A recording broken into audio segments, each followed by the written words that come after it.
telah melakukan pencurian terhadap jenazah anak-anak dan juga bayi.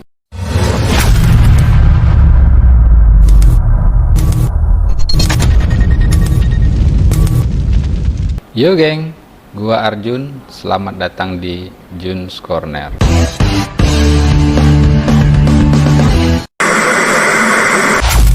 Ngomongin soal teori konspirasi, banyak orang yang beranggapan bahwa teori konspirasi hanya merupakan cerita mitos atau merupakan imajinasi seseorang saja. Sebab teori konspirasi dibicarakan hanya berdasarkan beberapa data yang masih dangkal. Namun seringkali cerita tentang teori konspirasi menjadi sebuah fakta yang justru sangat mengerikan. Namun buat kalian pecinta misteri maupun teori konspirasi, jangan mudah percaya dan menelan sesuatu dengan bulat-bulat. Buatlah suatu kajian dan buatlah telaah, gunakan logika, dan yang terpenting carilah sumber-sumber yang terpercaya. Jangan sampai pada saat kalian mencoba menyebarkan lagi, kemudian teori-teori konspirasi tersebut terdengar seperti fakta atau bahkan terdengar seperti sebuah lelucon belaka. Nah, hari ini kita akan membahas tentang teori konspirasi yang belakangan ternyata menjadi sebuah fakta. Teori-teori konspirasi ini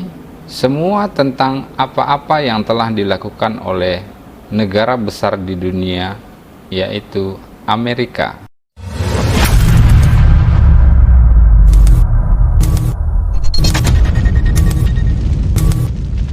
Sejak Amerika Serikat menjatuhkan bom atom di Jepang, tepatnya di Hiroshima dan Nagasaki, yang sekaligus mengakhiri Perang Dunia Kedua, kondisi dunia itu mulai berubah. Nah, bom atom yang dijatuhkan tersebut merupakan salah satu operasi militer terbesar di dunia dan termasuk ke dalam salah satu pembantaian massal terbesar di dunia.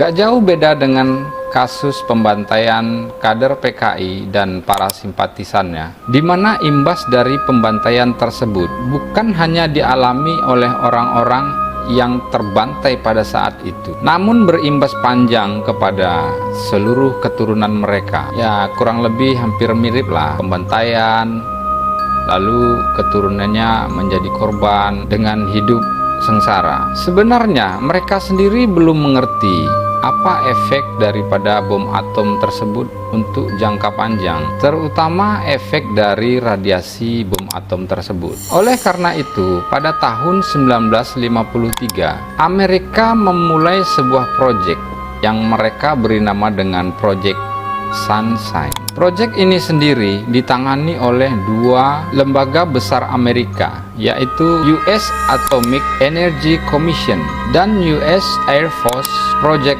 Brain, di mana mereka mencoba memahami efek jangka panjang dari efek nuklir tersebut, khususnya kepada manusia.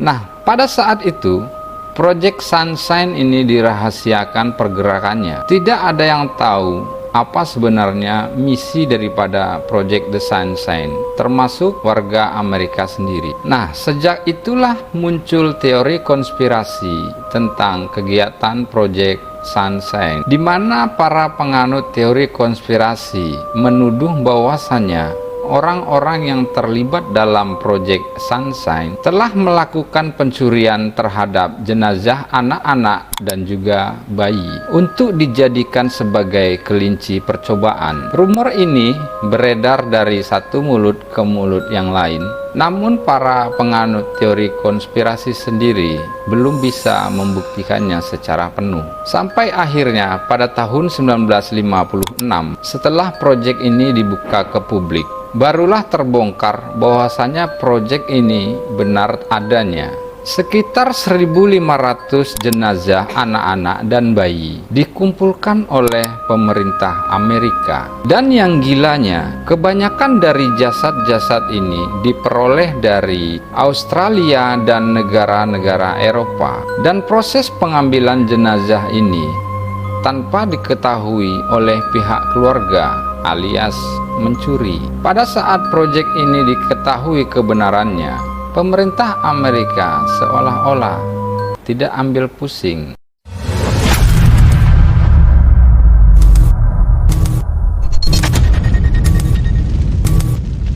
Banyak para penganut teori konspirasi yang percaya bahwasanya Amerika bisa memata-matai media sosial yang banyak digunakan oleh warga di seluruh dunia. Bukan saja FB, WA, Telegram, Instagram, WeChat, MiChat, tapi juga email maupun Google juga bisa diakses oleh Amerika untuk memata-matai penggunanya. Teori konspirasi ini juga berkembang dan diyakini oleh khalayak ramai. Namun hal itu baru sebatas teori konspirasi. Sampai pada tahun 2013, seorang mantan anggota CIA, Edward Snowden, membocorkan ribuan dokumen rahasia ke publik. Salah satunya adalah tentang jaringan Intel di Amerika Serikat dan negara adidaya lainnya, di mana jaringan Intel atau mata-mata tersebut bertujuan untuk mengintai kelompok tertentu melalui jaringan media sosial. Dan pada tahun 2016,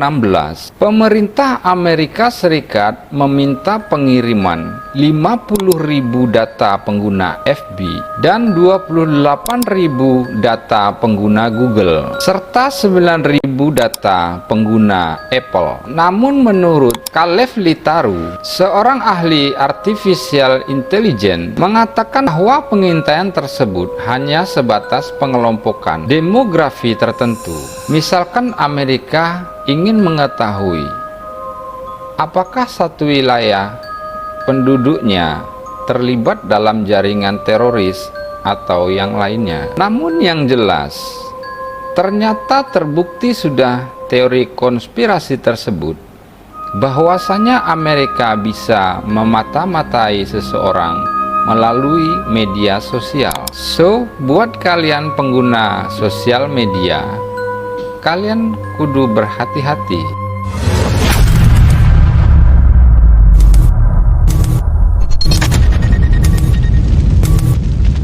Seperti diketahui banyak orang, ideologi Nazi menekankan kepada kemurnian ras orang-orang Jerman dan menyingkirkan kaum yang mereka sebut sebagai Lebenswürdiges. Di antaranya adalah orang Yahudi, orang Slavia, orang Rum, dan homoseksual, kelompok saksi-saksi Yehua, dan orang-orang cacat mental maupun cacat fisik, dan juga orang-orang penganut paham komunis. Untuk menjalankan ideologi ini, Nazi telah melakukan pembantaian besar-besaran terhadap orang-orang yang mereka anggap harus mereka singkirkan. Hal ini sering disebut oleh orang dengan sebutan Holocaust. Sebagian besar orang-orang yang menjadi korban pembantaian para Nazi merupakan orang Rusia, Polandia, dan Roma. Kebijakan Hitler untuk membangun kekaisaran di Eropa dengan cara-cara kekerasan ini kemudian memicu pecahnya Perang Dunia Kedua di Eropa, dan kebanyakan seluruh umat manusia di dunia tidak mendukung dan mengecam perbuatan Nazi. Nah, ternyata beredar sebuah teori konspirasi bahwasanya Amerika telah bersekutu dengan Nazi. Teori konspirasi ini muncul setelah akhir Perang Dunia Kedua pada tahun 1945, beredar kabar bahwasanya Amerika meminta bantuan kepada Nazi. Meski pada saat itu kebanyakan orang-orang membenci Nazi, teori konspirasi tentang kerjasama antara Amerika dan Nazi terus berkembang dan beredar luas ke penjuru dunia. Namun hal tersebut hanya sebatas teori konspirasi. Pada saat itu, Amerika meminta para ilmuwan Nazi untuk membantu mengembangkan sistem persenjataan roket dan bom atom dalam sebuah operasi yang mereka sebut dengan Operasi Paperclip.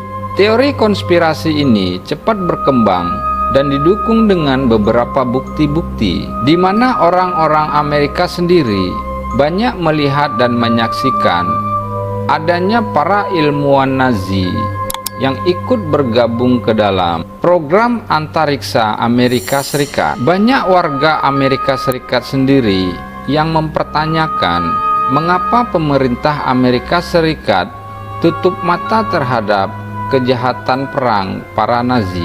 Dan mengapa justru pemerintah Amerika Serikat bersekutu dengan Nazi? Lebih ekstrimnya, ada yang menduga bahwasanya Amerika Serikat terlibat dengan Nazi atas kejahatan Nazi. Meski desakan dan pertanyaan terus-menerus mendera pemerintah Amerika, Harry Truman, Presiden Amerika ke-33, mengeluarkan pernyataan bahwasanya ilmuwan tersebut adalah orang Amerika dan tidak ada yang terlibat ke dalam Nazi. Ia mencoba meyakinkan kepada rakyatnya dan juga kepada dunia bahwasanya ia tidak terlibat dengan Nazi. Namun belakangan diketahui bahwasanya teori konspirasi tersebut benar adanya. Menurut pengakuan seorang Joint Intelligence Objective Agency, ilmuwan-ilmuwan tersebut benarlah anggota Nazi dan mereka terlibat langsung dalam kekejaman para Nazi. Namun fakta-fakta ini tetap membuat pemerintah Amerika bertindak acuh tak acuh dan pura-pura tidak tahu. Seperti fakta yang ditemukan oleh Rusia baru-baru ini terhadap sebuah temuan laboratorium biologis di Ukraina, di mana labor tersebut diindikasikan melakukan pengujian virus corona, namun mereka tetap acuh tak acuh. Namun atas kesaksian tersebut membuat para ilmuwan Nazi melarikan diri.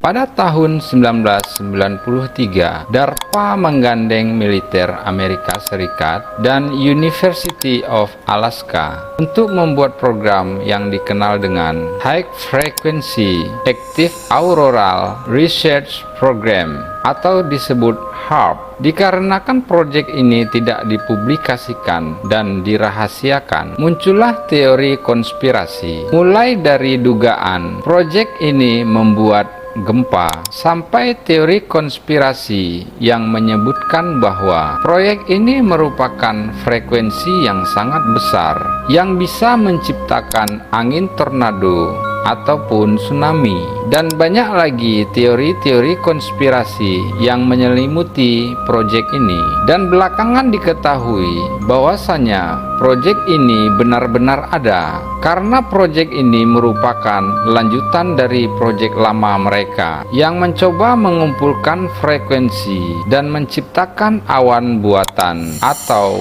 cuaca buatan. Meskipun belum ada bukti bahwasanya mereka bisa membuat gempa ataupun tsunami, namun proyek pembuatan awan buatan mengindikasikan ke arah tersebut.